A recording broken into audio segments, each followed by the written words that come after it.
Hello, one and all, and welcome back to Salisbury and Sweetnam Sports Podcast. It's a podcast that's going to be brimming with emotion today. A legend retires, and a legend is moving to Greater Manchester. All will be revealed. Welcome aboard to my podcast partner, James Sweetnam.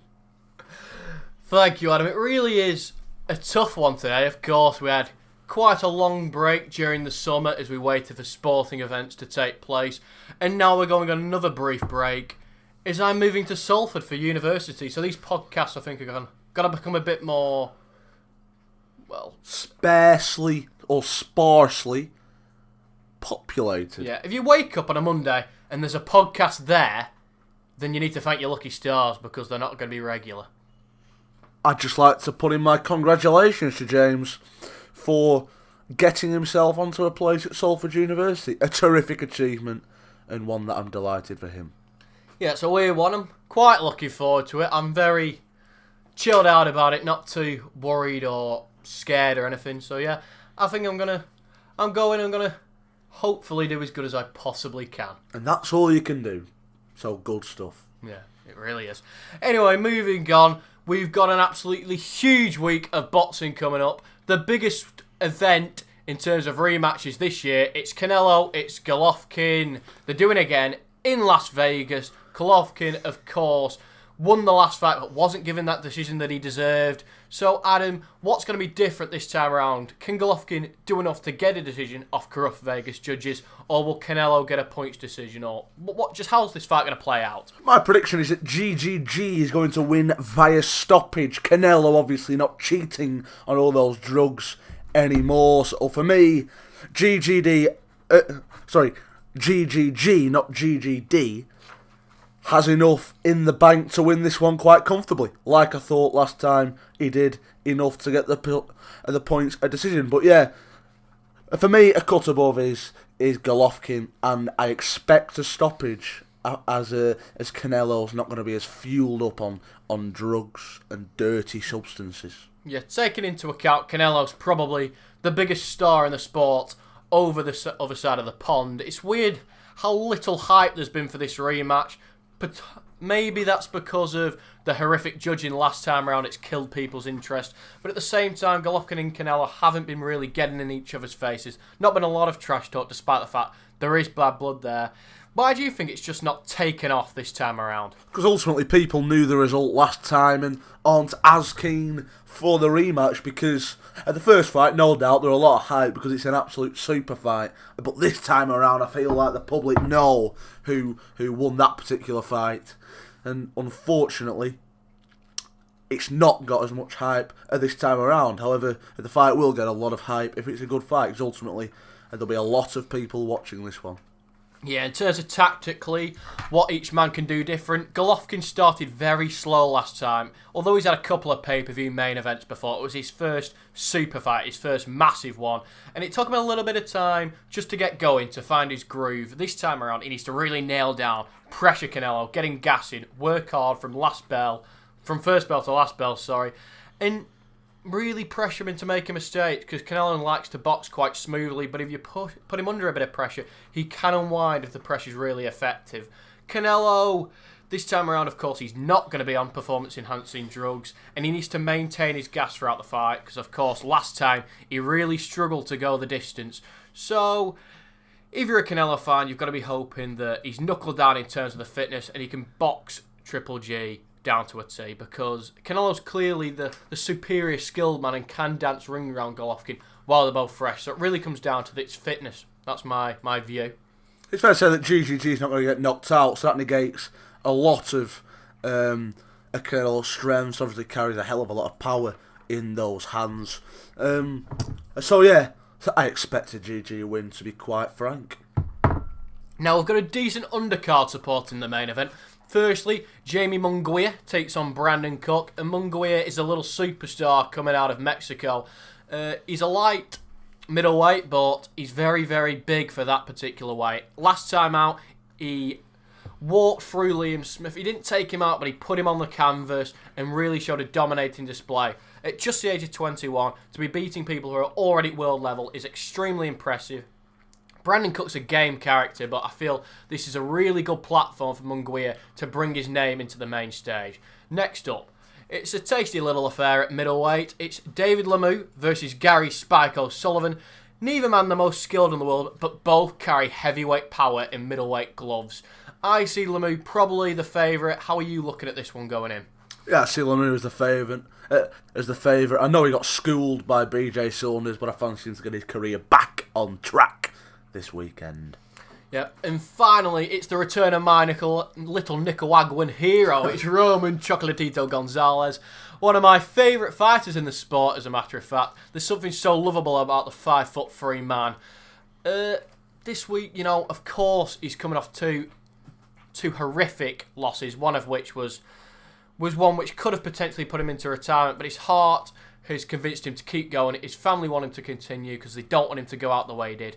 He, of course, went to 46-0, 2 defeats, but he wants to be world champion again. He takes him Fuentes this weekend, and I want the little man to get back on track as, he deserves that fairy tale finale to a career which was filled with a Hall of Fame calibre opposition.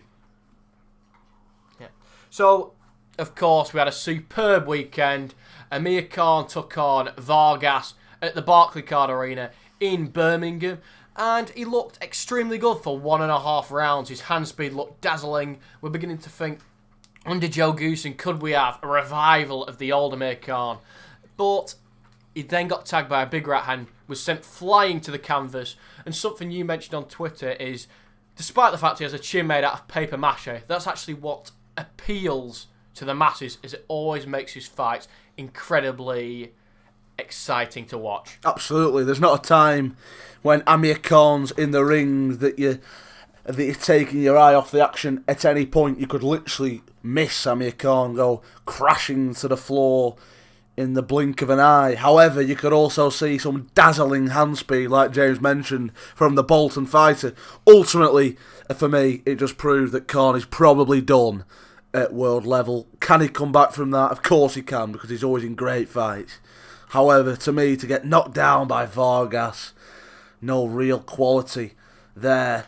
It was really disappointing to see, really, and it takes the wind out the sails for the campaign for a Pacquiao fight, for a Brook fight, because ultimately, is he in that calibre? Probably not. Yeah, you're a huge Brook fan, so who would you personally like to see Khan fight next? Do you want your man to get the shot?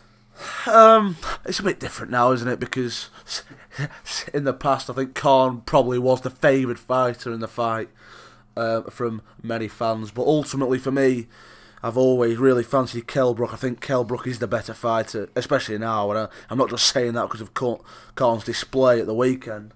No, for me, Brook would win the fight. I'd quite like to see the fight because I quite like to prove quite a lot of people wrong, but ultimately I don't really see it as a competitive bout, really.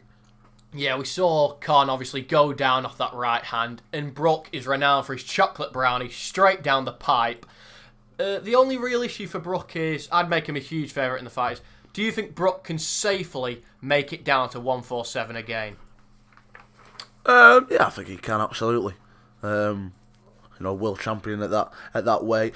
I think he's got it in him. Look, it's a massive fight for the boxing public all in this country, and it's a huge fight for him. He's been telling the world for years now that he can beat Amir Khan, so I don't think it would take too much motivation for Kell Brook to get down to that weight. Yeah, so Khan, if you're looking for positives, hand speed is still there. He's still got the desire. Although he did take on Phil LaGreco, it was only 40 seconds long. This was his first fight, really, in 2 years to go a long distance of time. So if you take that into account, there's a few excuses there as to why the performance wasn't up to scratch. But if it was up to me, I don't think Joe Goosen's the right trainer for him. He trains a very attacking style. Whereas when Khan was with Virgil Hunter, he was a lot more defensive, which sort of makes up for that horrific chin. So I like him back with Virgil because I think that's where we can get the best of Amir. Yeah, I don't disagree with that. There are positives in that performance for Khan. Obviously, he got the stoppage. He went round. It was a gruelling fight. He got off the canvas to win. So it's not as if it's all bad. But ultimately, he wasn't fighting the calibre of opposition that he aspires to fight in future fights. Yeah. And now, although we've discussed Brock, you can tell in the way Amir talks that's not the fight he wants. I personally think he just sees Brock as too much of a risk. And of course, they have a very heated rivalry which dates back years. So I think the Pacquiao fight probably potentially makes him more money if we can get a big investor in from a place like Dubai or Saudi. And I think it's a much more winnable fight, as although Pacquiao looked incredible against Matisse, before that it was seeming that Manny was on the slide. So I think that's the more winnable option for Amir. I also don't think that Pacquiao will knock him out. No. So, who knows? Looking at the undercard, Tommy Langford and Jason Welborn went toe-to-toe for 12 rounds. Great fight. Tommy went down early twice and managed to show immense heart and courage and get up and finish the fight well. A lot of people thought he nicked it, but it wasn't to be. And now that punch resistance seems to have gone a bit. You're a big advocate that Tommy Langford should hang them up and do something with that university degree that he has in his back locker. Is this the time for Tommy to call it a day? Yeah, look, it was the time to call it a day after his last bout live on TV. It's one of those names that seems to have been around years. I said that on the last podcast that we spoke about Langford. He seems to be going around years, but ultimately is relatively young in terms of sportsman age. But yeah, look, it's time to go. If you're losing to Jason Welborn, who we were discussing about the other day, actually, is probably the most well-named human being on earth. It's a great name, Jason Welborn, just flicks off the tongue beautifully, and he fits the bill. Lovely for that. But no, a cracking fight. But I'd urge Tommy Langford to call it a day now and go and get a job. No, our man that holds the dreams of Prestonians in the palm of his hand, Scott Fitzgerald took on Craig Morris. It was the fight before the big one. And he looked incredible in the opening rounds, looked very sharp, was throwing shots from interesting angles, looked like he was carrying a hell of a lot of power in that right hand. But as the fight dragged on, Craig Morris was getting more and more into it, and Scott looked absolutely knackered.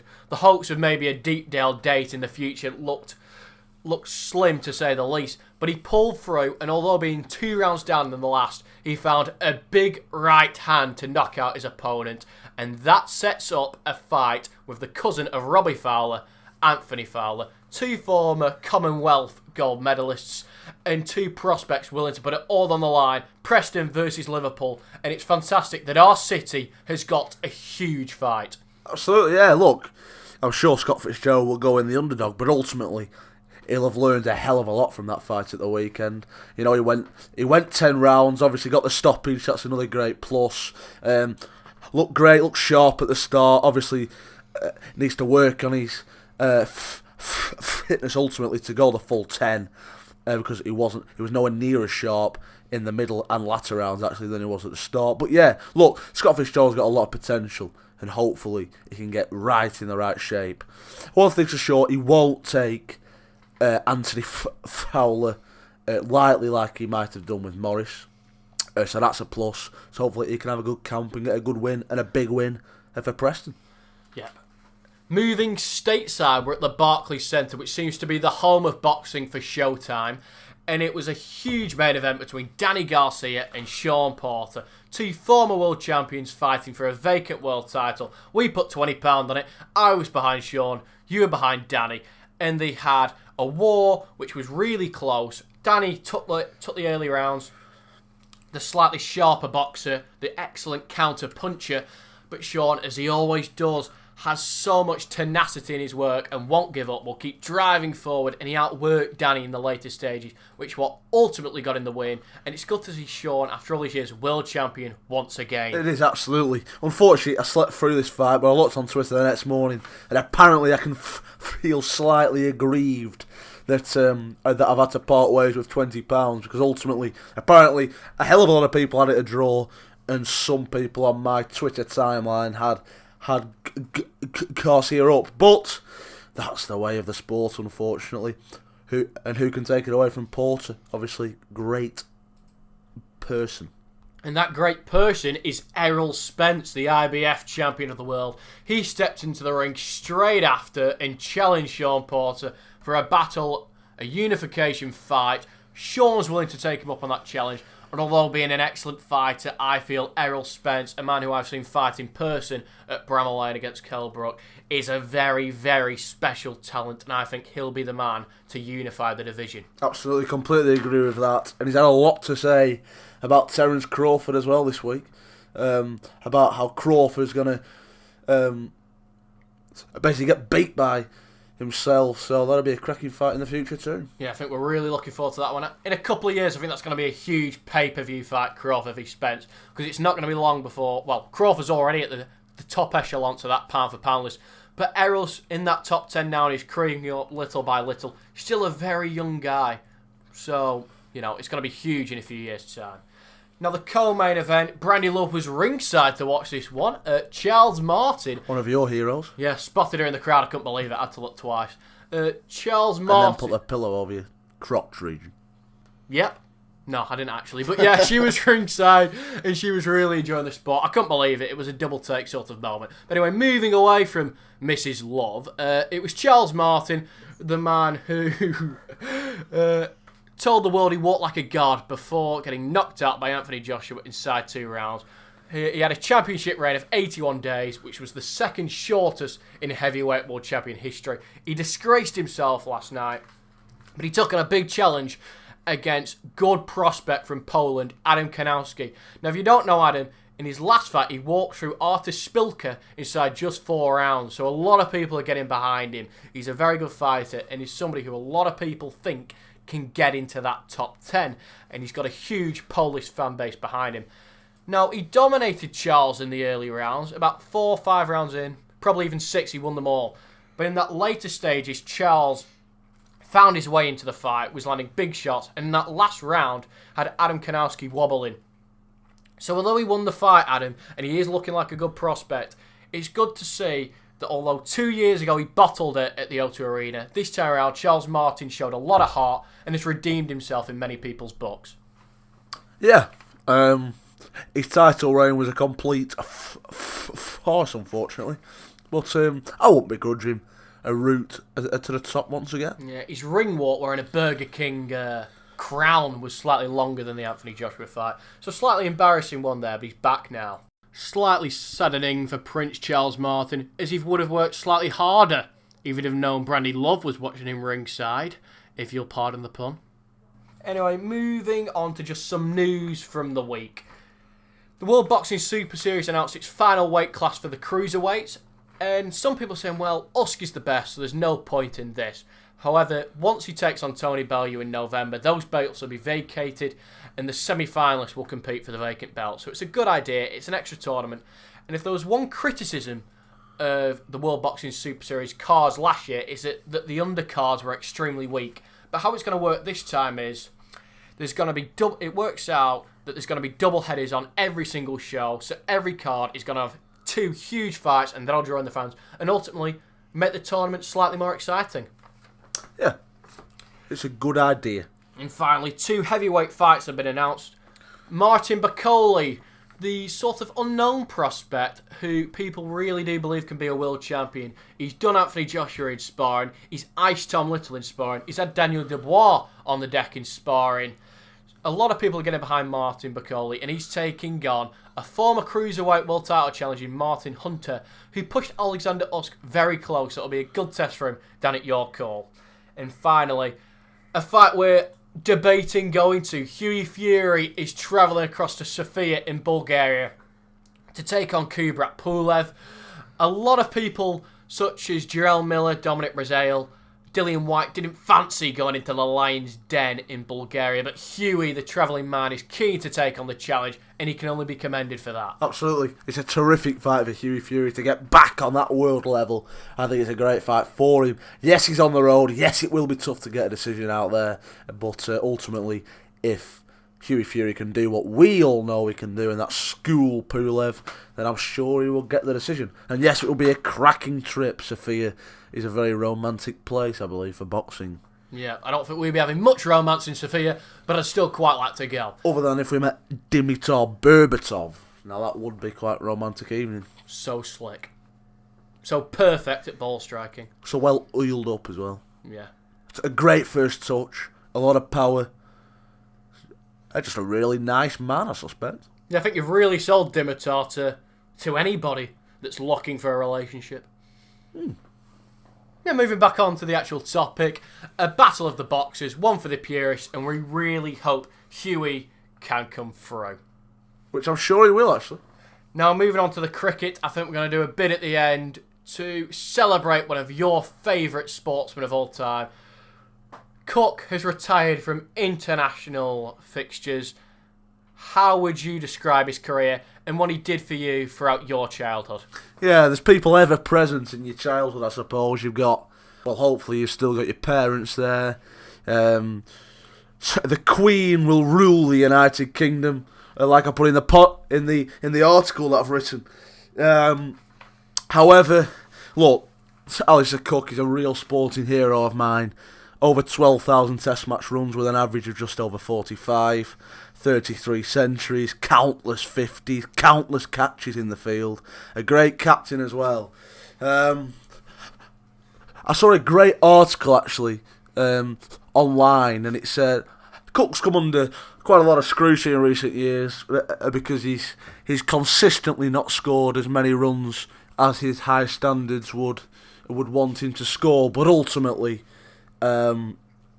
he's always around the corner for a massive score. And I saw a great article actually, and it said in 2010-11 Alistair Cook scored 766 runs in a 5-match test series, and he wrote that basically that was the peak of his career. And he basically said, looking back in 2018, you could take great sadness that his peak of his career was in 2010-11. However, he went on to say that ultimately, if there ever was a decline, it was only because the summit was so high, and that really sort of stayed with me, and I nearly got emotional reading that article because it was a terrifically written article. I also nearly, well, I can't suggest that I wasn't emotional when Alistair Cook got to his 33rd and final Test match ton in his final Test match innings on his 159th consecutive Test match, which is unprecedented, really. Look, Alistair Cook's not got the most talent in the world that I've ever seen play for England cricket. I mean, you look back at Kevin Peace and Ian Bell, and they're much more watchable to a certain extent. You know, beautiful shots on the eye. Alistair Cook's never really that. But if you're going to bowl short and wide, you've got to bowl his pads, hip, helmet, and then you're going to get put away. And to average 45 when you're opening the batting against the Duke ball in England, it's a remarkable achievement. To be the 5th highest Test scorer, run scorer of all time, highest scorer ever by a left-hander, and the only opening batsman within the top 10. For me, that's an absolutely remarkable stat. And I was absolutely gutted to hear of his retirement, because ultimately he's one of my sporting heroes. And England will be very, very poor without him, because we're now looking for another Test opener. And maybe 2, because Keaton Jennings struggling. Yeah. Has he had any influence on the way that you've played cricket during your PCC career? Not really. I've got a sort of...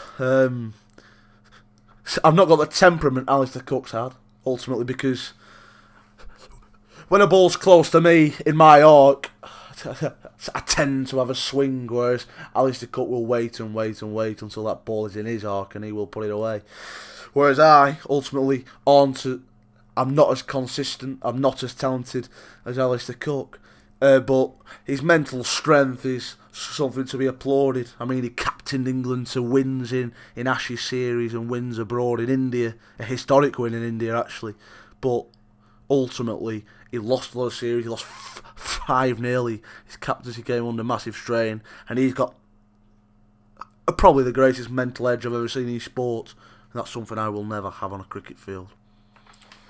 Right, now moving on to the football. It's been a while since we've discussed your beloved Preston North End, and how are you feeling that the season's going so far? It's been a very tough start for North End, unfortunately. To go 2-0 up at home to Bolton Wanderers and not get all 3 points is an absolute travesty when you look at Bolton's side. But ultimately, they showed great character, Bolton. They showed great heart to come back, and North End just aren't at the race anymore. The gaffer doesn't know his best 11. There's a lot of anger in the stands. Where's the money gone? As Hemmings people vent their frustration. Pearson getting sent off doesn't help either. The disciplinary is a massive issue. I mean, Ryan Ledson suspended, Ben Pearson suspended. It's tough times. However, we have had a tough start. I personally think we've done pretty decent business in the window. And of course, I've liked another striker, but I was convinced that Lucas Nemecha would smash in the goals for us this season, so I was delighted with that signing. Hasn't quite turned out that way yet, but I'm confident things will turn around when we start having more favourable fixtures. So, am I right thinking that you're Neil in? Of course I'm kneeling, yeah. So, do you think a lot of the stick's slightly unnecessary? It's not stick for the gaffer, it's stick for the owner. Because he's, according to a lot of people, he's not put the money in. Whereas I tend to differ. But some people say that Hemmings is keeping the club afloat. Others say that he's robbing us blind. And the truth will be somewhere in between, I suspect. Yeah, and another manager who's getting a hell of a lot of stick is the special one, Jose Mourinho. Although he won the other week, he still had that horrible loss at Tottenham. There was rumours that he wasn't turning up to training, and there's a hell of a lot of pressure on the manager. Of course, we saw his outburst in the press conference a few weeks back where he was saying that he deserves the respect. And where are you with this whole thing at the moment? I'm absolutely in the camp of Mourinho. I think the supporters at Man United are fully behind him. Saw that in the away enclosure at Burnley at Turf Moor when they sang his name for 8 minutes straight and he went over to the crowd and gave his jacket away to a young child. I love that. Look, the support's well and truly behind Jose Mourinho at Old Trafford. Unfortunately, I don't think the board are, and potentially that's why results on the field are suffering. But I'm convinced United will come good. And like I said in the last podcast, he's a born winner, and I'm sure United will come above a lot of teams who are hyped up in the media sweethearts like Tottenham Hotspur, for example. So I don't think Mourinho's fallen below Tottenham, and his Man United reign gets a hell of a lot more stick than Mauricio Pochettino, and also not fallen behind Liverpool and Jurgen Klopp, but still always finishes above Liverpool. I'm sorry, we're saying our technical director, if you heard that, he's watching loud videos on Instagram. Obviously not interested in what we have to say, as much as he should be. Yeah, we're talking about a sport that he adores, so it'd be nice if our technical producer slowed slightly more interest in what we were speaking about, but not to worry. Anyway, Paul Pogba, back onto the Manchester United theme, has been receiving a lot of abuse over comments that he made insinuating that he might be leaving the club in the not too distant future. So, Paul, should he stay, should he go? Do fans have a right to be outraged at the things he's said? It's a very odd comment to come out with. It seems like he's gone on to international duty and slacked off of his duties at Old Trafford, and quite some extremely odd comments. If that was a North End player coming out with that on international duty, I'd be concerned and I wouldn't be overly impressed.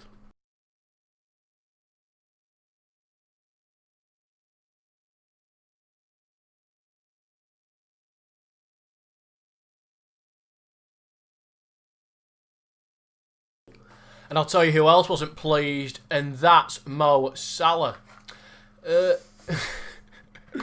Ridiculous. He, of course, as Luka Modric walked away with UEFA Player of the Year, he was struck on the shoulder by the man who ended his Champions League campaign last year, Sergio Ramos. A troll, to say the least, a man who's wound up the whole Scouse contingent on one time and has done it again. So, hilarious or disgusting? I honestly have absolutely no opinion on this whatsoever. However, something that I do have an opinion on, which quite amused me actually. When Ramos had the ball for Spain the other night against England, the England supporters were booing him. Now I thought a bill from Liverpool was Scouse, not English, so I don't know why us Englishmen are endorsing this pathetic view that Ramos somehow robbed the European title away from Liverpool. But hey ho. Amusing nonetheless. Yep. Anyway, what did you make of the England game the other night? The Nations League in full flow now, and it's a new competition. And what are you making of it? I think it's a fantastic tournament. All the best teams playing all the best teams. So that can only be great. I mean, Scotland are taking on Albania in this particular round of fixtures. No, England, unfortunately, scored a great goal.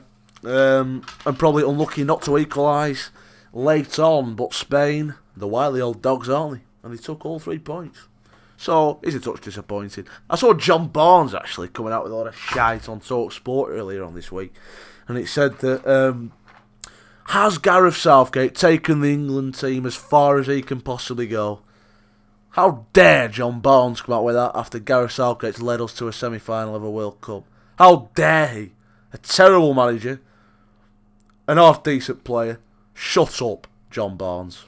Well, a shite Celebrity Big Brother contestant. Oh, he wasn't that bad. He went before his time. He needs to close his mouth. Well, there's no need for comments like that. I quite like John Barnes as an international coach. As he once said, the only way to beat them is around the back. And if he can install that tactic into the England national side, I'd be quite confident going forward. Okay. So this Saturday just gone, England could have had its second world champion in Darren Till. But unfortunately, it wasn't to be. It was a super fight in Dallas. Tongues were wagging. Everybody was around their TV screens watching this big event.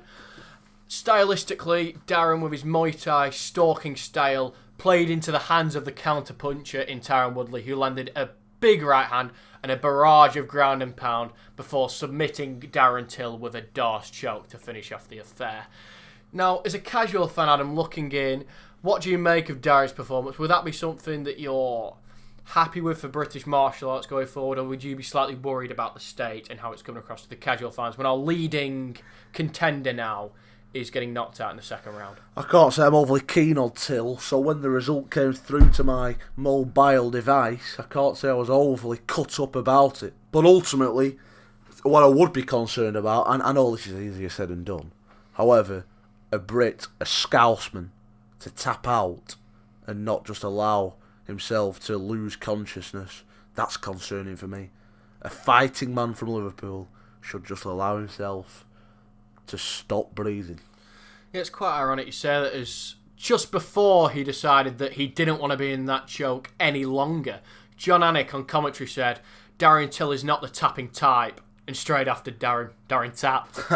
So, you know, it really did shock me. I thought he would be the sort of lad that would let himself go unconscious, but that wasn't him. I think he was just embarrassed and surprised about how the main event went, as it wasn't particularly competitive. Tyron dominated the first and then ended it, well, and then dominated him for the whole of the second. Yeah, it's a bit of a shame, and one person who certainly wouldn't tap out, and that's Chris Jericho, Y2J. Because he will break your walls. Break your walls down. No. Fantastic walk on. Yeah. Great jacket, actually, that he used to wear. You know, when he used to, how his hands are aloft like some sort of Roman god. Honestly, Chris Jericho's had about 27 looks, so it's hard to keep up, really. A terrific man. A terrific fighter. Yeah, really was good.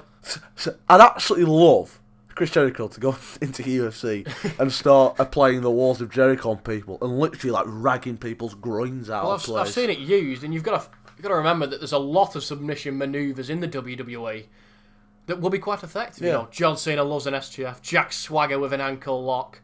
Kurt Angle with an ankle lock, but yeah. Well, Jack Swagger still uses that. I've seen that hurt Rey Mysterio. Well, yeah. But it snapped his ankle. Yeah, it did. Terrible. And of course, he battled through and didn't tap, and then ultimately lost his world title to Kane at Money in the Bank. A heartbreaking moment for a 10-year-old James Sweetnam. Yeah, I can imagine.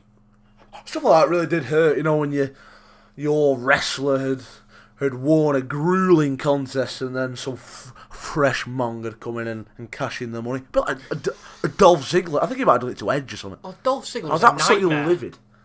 Dolph Ziggler, I can't believe he's still making a career. Edge, though, as you say, that would have been the sort of character to come out and batter somebody with a chair. It is, but at least you know that Edge could beat these people when it's a fair fight. Well, at his best, the Miz, Edge can beat anyone. Exactly, that's what I'm saying. So he could slice anyone in half with a spear. He could. Anyway, let's go back to mixed martial arts. So Darren Till. Yeah, Darren Till. It was a big fight. You know, a lot of people getting behind Darren. Unfortunately, as I said before it was even, like way back in like April. I thought the Wonderboy fight had come a bit too soon. I thought he needed more development time. Although we got the decision against Wonderboy, I didn't think he did enough on the night. But once you've got a victory over somebody like that, you can't take a step back, and the only logical step forward is a title shot. So it's all come a bit too soon for Darren. Tyron Woodley, a champion who does not get the respect he deserves. So it's good to see people finally giving Tyron that credit, because he really has earned it throughout his time as champion. It's been 2 years since he took that belt off Robbie Lawler. So moving forward now for both men, Darren Till, that freeweight world champion dream, I think it's pointless pursuing. Is that weight cut to 170 is a nightmare, and obviously he isn't quite on Tyron's level. So move up to 185, take a few more learning fights there, and work your way towards his shot against Robert Whittaker. He seriously needs to work on his ground game because it's very underdeveloped. And as he said on comms, they could see that Darce choke coming a mile off and Darren couldn't. Whether that was because he was slightly starstruck and didn't know where he was due to the ground and pound, I don't know, but he seriously does need to work on that. Tyron, it was an easy fight for him, so why not do a quick turnaround? He'd spent a year out anyway, so he's more than fresh enough to take on Colby Covington at Madison Square Garden in November. I don't think right now you can make a bigger fight than that for the Madison Square Garden card. They need a huge one. There'll be a lot of trash talk there. So that's the fight to make as far as I'm concerned. Anyway, we've got a huge one this weekend. It's a man that ironically, we previewed his last fight on the first week of the podcast. And now, not the last week of the podcast, but the last one potentially for a while, we're talking about Mark Hunt again. He's got a big fight out in Russia. He's headlining that event. And although when people discuss the big names, your McGregors, your Jones, your George St. Pierre's, on the sly, Mark Hunt is one of the biggest names in this sport because he can sell that arena at any point on the globe. He really can. He's got monstrous power in his right hand. I think he wins this weekend against Oleinik. Adam's Adam's bet has been ruined. Kazakhstan versus Andorra. Andorra have equalised. Andorra score once every 45 years. So Adam is losing it, it's fair to say, in our podcast studio. Always a sour pill to swallow when Andorra claw one back. But no, yes, it is quite ironic actually. It's quite similar to that of Alistair Cook actually. Scored a half-century on debut in Nagpur 2006 in the first innings. Scored a century in the second innings. And on his final test match, on the day that we're recording this podcast, the final podcast for a while, Cook, half-century in the first innings. Cook, century in the second innings on his final ever test. And yes, on the first ever podcast, we spoke about Mark Hunt. And on the final one for a while, we're speaking about Mark Hunt. So terrific similarities between the two. Thank you. And I'm glad that you've said the whole thing with a huge booming smile on your face. It's good to see that you've maintained that enthusiasm for the podcast throughout this entire process. But yeah, Mark Hunt, 44 years of age now, but probably not in the prime of his career, but he's performing well. He's on a relatively decent run of form. His last few fights, he's looked decent. So yeah, I really hope he gets a big win this weekend and works his way maybe towards another title shot. But if that's not to be, I wouldn't mind seeing him go over to like a Bellator and win a heavyweight title there, because his career deserves a mixed martial arts world title. Anyway, for Brits, next with the week after this, September the 22nd, Jimmy Manuwa taking on Thiago Santos. Probably one after Darren, our next big hope for the Brits. So hopefully he can do a job up there. Nice guy. Now I'll tell you who's had a horrific time as of late, and it's one of the worst injuries I've ever heard, and that's the Ultimate Fighter's Bryce Mitchell. I'm going to read out his tweet explaining the freak injury that occurred to him a couple of weeks back. So I was going to train today, but I ripped my nutsack in half. I'm about to get stitched up. I was holding a board over my head with a drill in my pants. I was sizing up the board and the drill went off and tangled my nuts up in it. I dropped the board and reversed the drill and untangled my nutsack, but they was ripped in half. I'm serious too, LOL. I obviously can't post a pic, but when my nuts are sealed back up, I'm a come train again. I think a high kick would rip them, haha. And if I hear any shitty puns about how this whole thing is nutty or screwed up, I ain't talking to you for about a month. If you're gonna drop a pun to make fun of me, at least put some thought into it. Lol. Yeah, quite surprising that he finds that a bit of a laughing matter. But as a career, as a sportsman, you know, as a fighter, I can imagine it being a bit of a ball ache for him. But sorry, that is terrible. Yeah, and he's not speaking to you for a month now. No, that's absolutely fine. In actual fact, I've heard of quite a few instances of people's scrotums being sliced in half and stuff. I heard about somebody doing it on a football post. He was on top of the post and then slipped off at the post and unfortunately caught his scrotum in a sort of I felt peg that one. there, and out came one of the testicles. But ultimately, yeah. And out came. It's not like a ball literally falling out of a ball bat. Well, I suppose it is technically. Well, I suppose it is, yeah. I've heard quite a lot of instances of that. I don't think it's that frequent. Balls popping out of said sack, and especially not with drills. This is about as bad of a thing I've ever seen. Like, Jigsaw couldn't come up with this sort of puzzle. No. Is he related to Darius Vassell, the former Leicester forward who decided to drill his toenail? Toenail, testicles. It's just a different ball game altogether, if you'll pardon the pun. Equally as painful, you suspect. Well, it depends if you're stubbing toe or just drilling it. Well, it's fair to say that was a nail in the coffin of Darius Vassell's career. Yeah, hopefully this particular fighter can return to the ballpark where he once fought. I can't see him fighting for a very long time. As he said, his ballsack's just screwed up. It's as simple as that, really. And that's his career. Yep. The fact that he can take any light at all in this, I find absolutely remarkable, because I think I'd just be done. Absolutely. To be honest, with my ballsack in half. I think it hurt a bit. Sorry, that's also terrible, you know, because the nail bit, the end of the nail. Yeah, you've lost me there. Drill bit. Yeah, drill bit, yeah. Drill bit? Yeah. Drill bit. Bit. Drill hurt bit, a Mitchell. bit. Bit? Stop trying to come up with puns here. Yeah, we need to... No, you need to stop coming up with puns, because you're talking about drill bit. But anyway, yeah, Balls to that. Sorry. Just get on with it. So, yeah, presumably... In fact, I'm just done milking this now, so yeah. Disgusting again. So, Vile. So, Bryce Mitchell, career done, presumably fertility done.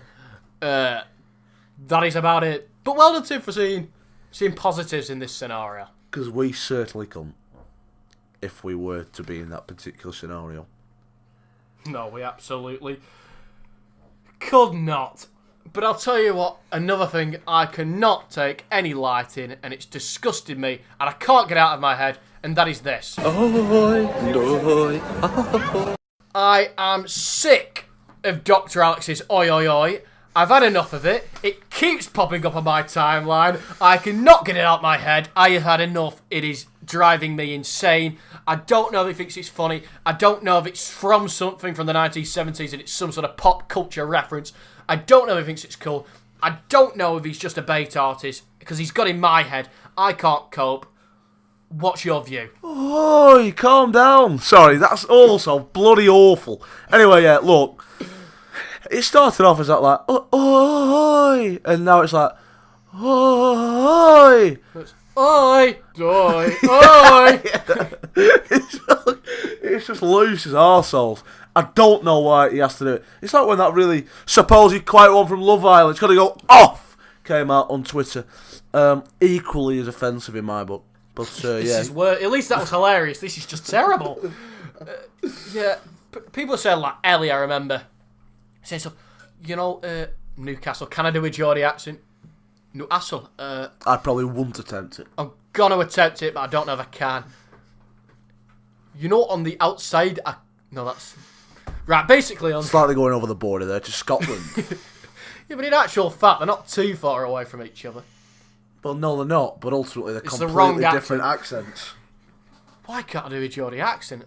I was really trying. I just can't do it. Newcastle. Newcastle. Up the twin. What the twin? On the outside, I couldn't see. You're still going Scottish, pal. You're still doing it. Ellie's Scottish. On the outside, I couldn't see what girls weren't liking about Alex. You just turn into your normal self. Basically, this was it. This oi thing, this weird sense of humour, this smouldering thing. This is why Alex wasn't doing too well in the process. But ultimately, he had a pretty decent run, so well done to Alex. Decent run until he just couldn't be bothered anymore with Thingy. What's her name? Alexandra. He had enough of Alexandra. He preferred his Ferrari. And working on Health Week on this morning, which is what he's doing at the moment. Terrific thing to do. Yeah. Admirable thing to do. I'd actually just like to add a topic here as we talk about Love Island. Chris Hughes, remember the Love Island star? Yeah, the guy from last year. Yeah. He likes his horse racing, and it's a St Leger meeting this weekend in Doncaster. I'd just like to run through the race quickly and give a couple of tips. Kew Gardens, you'd imagine. Do not take these tips if you care about your bank account. Go on. Kew Gardens is a relatively solid pick. Obviously had 3 pretty good runs in the past and looks quite good, and looks like Doncaster will probably suit. Ryan Moore will take the ride, and therefore I cannot be with this horse. I don't rate Ryan Horse Services. Lottie Dar ran out an impressive win at the Ebor Festival at York, so that would probably be my selection. Hopefully the Tory gets that ride once again. However, from an each-way point of view, DXB, the Johnston horse, will probably run well. Maybe even get the Sousa on board. Also, so that's quick always one. a plus. You have found the weirdest thing to connect to horse racing here ever. Thank you very much. I thought it was a terrific piece of podcastery. So yeah, that's all I've got to say. Kew Gardens is a solid pick. Andorra have drawn with Kazakhstan, by the way. Kew Gardens a decent pick. Lottie Dar's my selection. DXB, I'm sure, will place. Yep. And as we've completely gone away from Love Island, I'm not going to go into depth on how Dr. Alex creates the perfect lunchbox. Sorry? That's what he was doing on this morning, making it affordable and healthy. What was in it? I want to hear this, actually. It was just apple juice and fruit and cheese sandwiches and stuff. Oh, cheese sandwiches can't be a bit of cheese. Yeah, quite basic to basic. Okay. So anyway, quick one on Big Brother. 2 focuses. First one, how old is Jermaine Pennant now? Because he must be approaching 40. Well, he was man of the match, wasn't he, in the 2007 Champions League final, or 12 years ago. And he's one of those who has probably been young forever.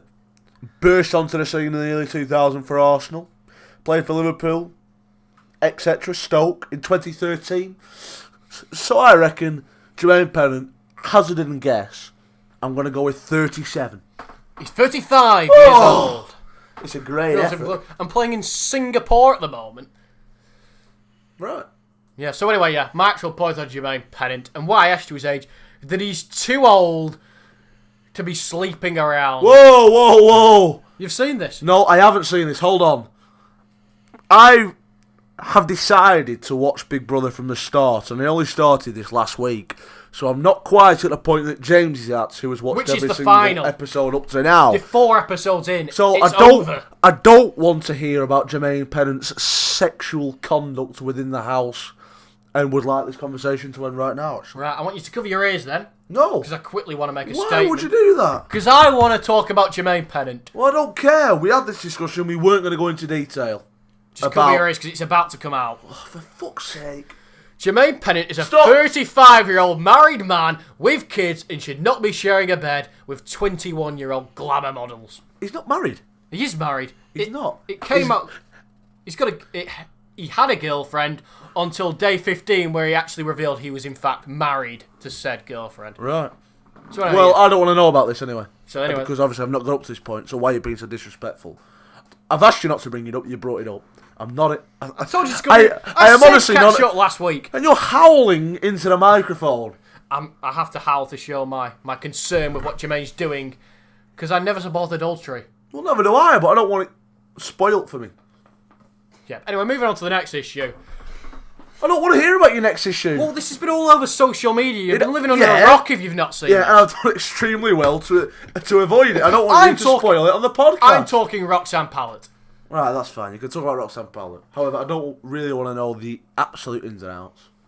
So anyway, yeah, from Ryan Thomas, who played Jason Grimshaw on Coronation Street. A terrific hunk. Yep, the bodybuilding master on the cobbles. If you'll pardon the pun, because he was actually a builder.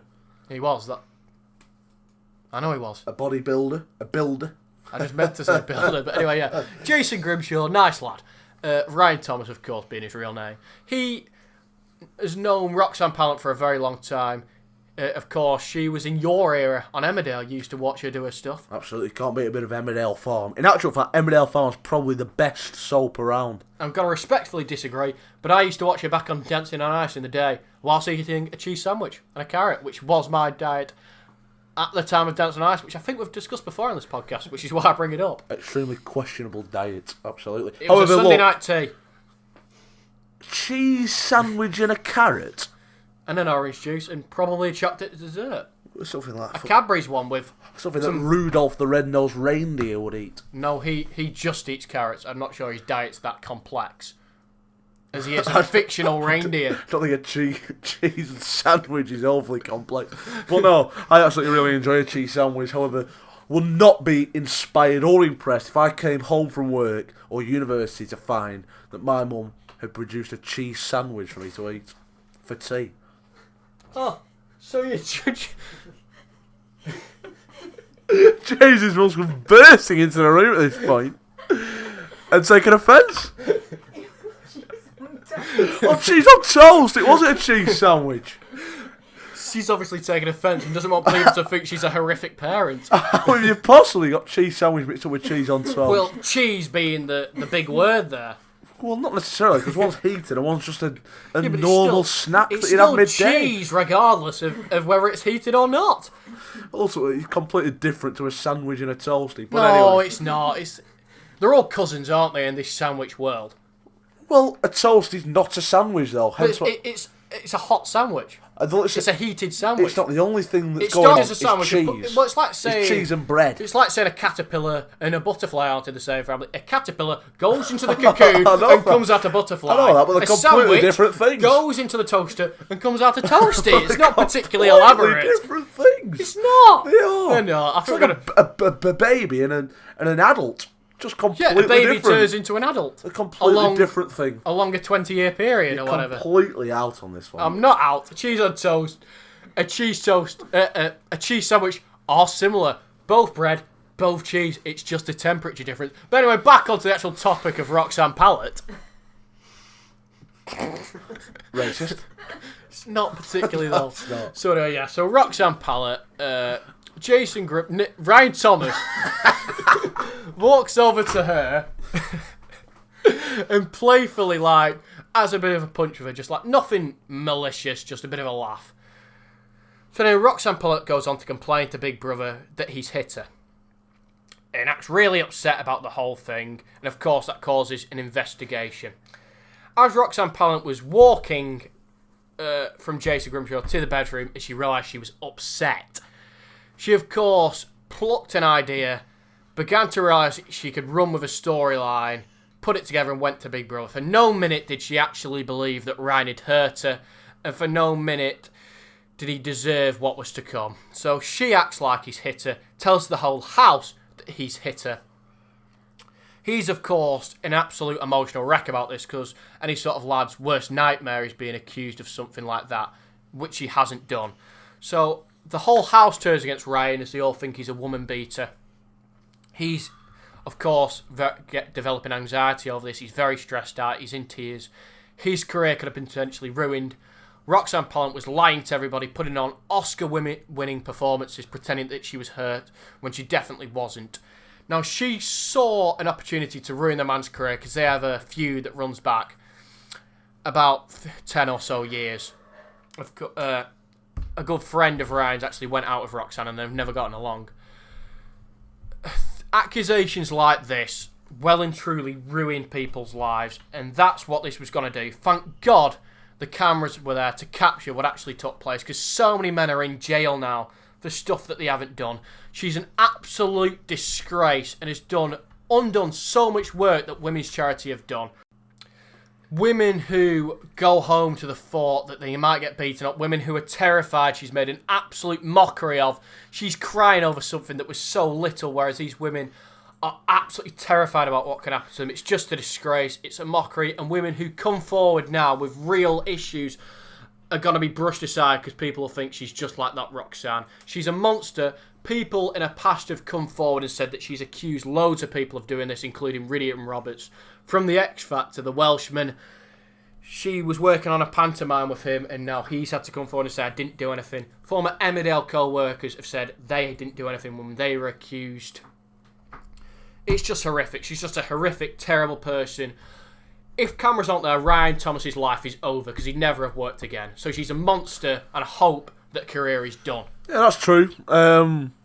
You mentioned there that a lot of men are inside for things that they haven't done, but equally there's a lot of cases where women haven't been able to get the correct judgment because of people like her. Yeah, absolutely. And her case does those women, those innocent women, absolutely no favours. So yeah, it's an absolute disgrace. So, yeah, the most hated woman in the country right now and deserves that tag. So yeah. No, it's not a racial thing. It wasn't remotely a racial thing. But anyway, more saddening news. A man who you've actually met, and I'm not sure just how much of an influence he had on your childhood, but a comedy legend has died, unfortunately, and that's one half of the Chuckle Brothers. So would you like to say a couple of words? Yeah, it's terrible, obviously. A real comedy icon in this country, especially to children, to me too and all that. Really saddening. I met Barry Chuckle at Rotherham away.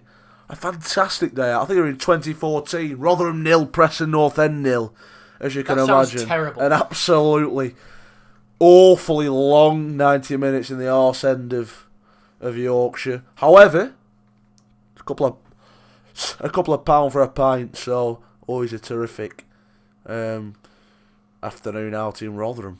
Yeah. I wish I was being truthful with that because ultimately it's a terrible place to go. But rest in peace to Barry Chuckle. You said absolutely nothing about Barry Chuckle in that. I think he's a comedy icon there with a fantastic moustache, actually. Yeah, he's basically a legend who a lot of people watched growing up. So rest in peace to a legend ultimately.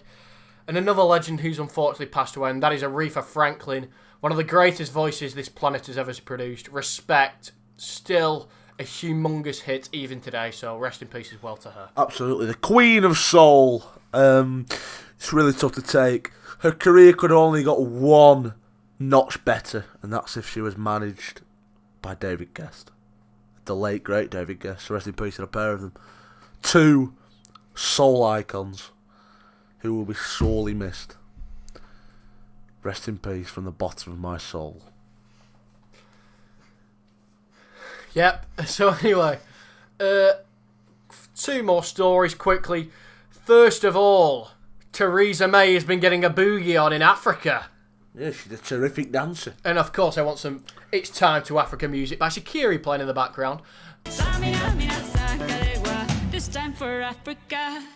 She's just been... You know what? She looks like there's a coat hanger in and around her upper region. She's really stiff and struggles to move. But well done for her for having a go. She's in their culture. She's enjoying it. So I actually think she's done a good job there, Theresa. Well done for having a bit of a boogie. It's quite amusing that the people who are obviously telling her to do something, like her PR staff, are telling Theresa May to dance. She is about as good a dancer as an ironing board. So for me, I personally wouldn't have been offering that particular advice to the Prime Minister, but ultimately if she wants to have a boogie with a lot of Africans, who can blame them? Who can blame her? Yeah, she enjoyed it. She had a laugh, and that's what this life is all about. Absolutely. I'd like to offer an open invite to the Stanley Arms. Yeah, I think she'd love that, but I feel that's a bit too Labour for Theresa May. Do you think it's Labour? Yes. Or potentially UKIP more. I think it's a real mix of political alignments. It is not a mix. There is not a single posh person in the Stanley Arms. I don't overly disagree. I don't overly agree with that because I've seen a lot of couples who believe that above people in there, just sort of having a dance There are a to couple, themselves. but you're lucky if you have teeth in the there Stanley you go. Arms. So- Never mind. Well, that don't mean that you can't vote Support for a certain Conservative. party because you don't necessarily have good teeth. Well, on Jeremy Kyle, can you imagine any of them vote Conservative? I actually can't imagine any of them actually getting up and voting. So, Well, they did vote Leave.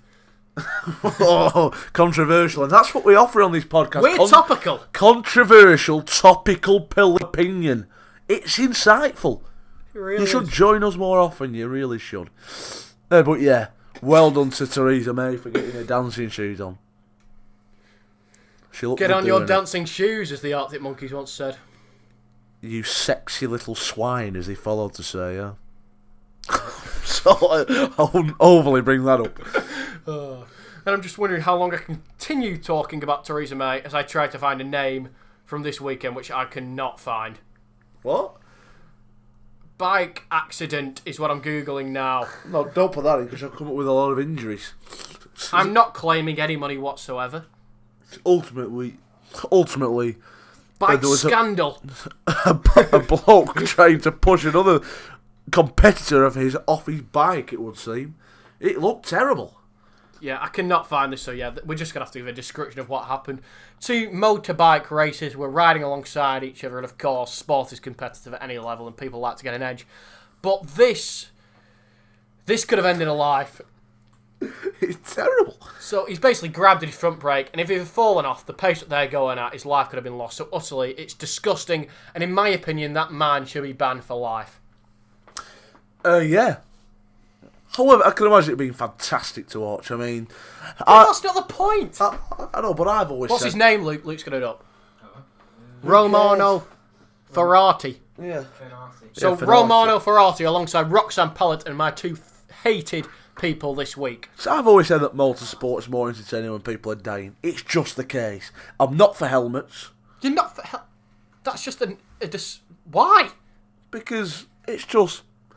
Just because you don't wear a helmet for cricket doesn't mean the motorbikers shouldn't. No, it's nothing to do with that. Ultimately, I personally think in motorsport, I know logistically it's wrong, and of course you'll No, wear helmets. morally this is wrong. What you're saying is wrong.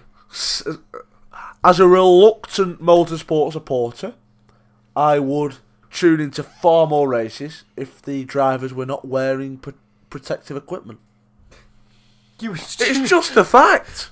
Why do you want to see this? Because it's brilliant. However, ultimately, I couldn't do it because my glasses It'd would be come flying bloodier off. than Mortal Kombat. It would just be horrific. It's just great to watch. I don't think too many people would disagree, actually. I think most people would prefer to see F1 Lewis Hamilton travelling without a helmet. I'll tell you what, you try and put that business venture together. You try and put F1 without a helmet together. Like I said, it's a logistical nightmare, but ultimately it'd be fantastic to watch. Well, that's just not the point here. That's just not... I think you've got more bridges to cross than the logistics. I completely agree with that. However, it would be more entertaining. There's absolutely no argument to suggest it wouldn't be. There'd just be too many deaths. Which is fantastic to watch. It's better to watch than cars just going around their circuit now, which is bland and fucking shit. Just bollocks. It's just a warped sport that you're suggesting. It's just bloody brilliant So to watch. right now, we're struggling with, like... I don't know. Waving a red flag at a bull. Like bullfighting. No, I don't agree with that. Or... You don't agree with bullfighting, but you No. do agree with people going around a track with no helmet. Well, of course, it's more entertaining. That's a bullfight's not the point. nothing entertaining about that. It's just aggravating a bull to... Yeah, but I'd rather see, measures where it wants I'd to rip your rather head see an off. aggravated bull than a dead human being. But what happens if the bull gets to the human being? Yeah, that's what I thought. How many No, human beings ultimately- have died in bull racing compared to the amount of people that are going to die in your sport? Well, they never used to wear helmets, did they? They used to be extremely basic helmets. No, look, they wouldn't be going as quick, obviously, because they're trying to save a life. However, it would, of By the course, throat. be more entertaining. Like, without doubt, motorsport would revive into this fantastic sport. People would want to watch it. If I was them, I'd reduce the amount of laps, I'd take helmets off, and I'd just try and increase speed as much as possible. That's what people want to see. So say we're going to take the helmets off, but we're going to make them go quicker. Exactly, fantastic. Great to watch. People's heart would race, including the drivers. The family's and hearts would spectators. race, As the they're standing families, in A&E the with their spectators. child with I was going to say 3 broken legs, but obviously not. Well, no, unless you've got a rather large third leg, sexual organ. Yeah. Which will get damaged in your sport. But anyway, moving on. But it's also getting damaged in UFC by people drilling their own scrotum. Yeah, I think that's more of a freak thing. Well, Although I'm assuming that said athlete would be up for your sport. yeah, I think so. Look, it'd just be a cracker. Look, in a cracking way to finish our last podcast for potentially we'll probably do one. I don't know how many months left of the year are there? 4. So we'll probably do about 4 or 5 for the rest of the year, something like that. Yeah, it all depends how much time you spend in Preston. In Godstown, I'm sure you'll miss it greatly. In the best city in the world. Quite emotional to say goodbye to the city that I love more than any other. I can imagine. I could never personally do it. I could only do it for a day or a week or a weekend. I could never do it for a sustained period of time. You're debating doing a year abroad, aren't you? In Australia, if the Ashes... No, I only said that if it was Ashes year, I'd be slightly tempted. However, I'd get far too homesick, unfortunately. I'm just a home bird. Yeah, it's going to be interesting. Living alone. Well, not alone. I'll have 3 flatmates, but I've not gone over that my way to contact them, so I don't know too much about them. So we're just going to have to see what happens there. Hopefully, I can learn the skills of washing up, ironing, etc. I'm pretty sure you'll get on with your housemates. I mean, I'm sure you'll share the same beliefs with them. I mean, students and stuff like that. Struggling to cope, washing up. I think you'll be absolutely fine. I think you'll have a whale of a time. Well, I hope so. With great people. Yep, hopefully that Freshers Week all runs smoothly. And of course, I'll keep you updated throughout. Thank you. Yeah. Anyway, yeah, I actually think this is a potential contender for our best ever podcast, maybe. And it's good that it's come on the final edition of the show. It's been an enjoyable chat. I just hope there's people out there listening.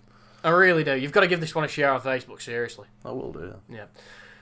So anyway, you sent me a message earlier demanding that we play Baby Give It Up as our closing tune to say goodbye to your hero, Mr. Cook. So that is our closing song. Thank you all for listening to the podcasts throughout all the episodes we've done, and hopefully you continue to listen to them as we continue to do them. Thank you, and goodbye for now. Yes. Thank you, and goodbye for now.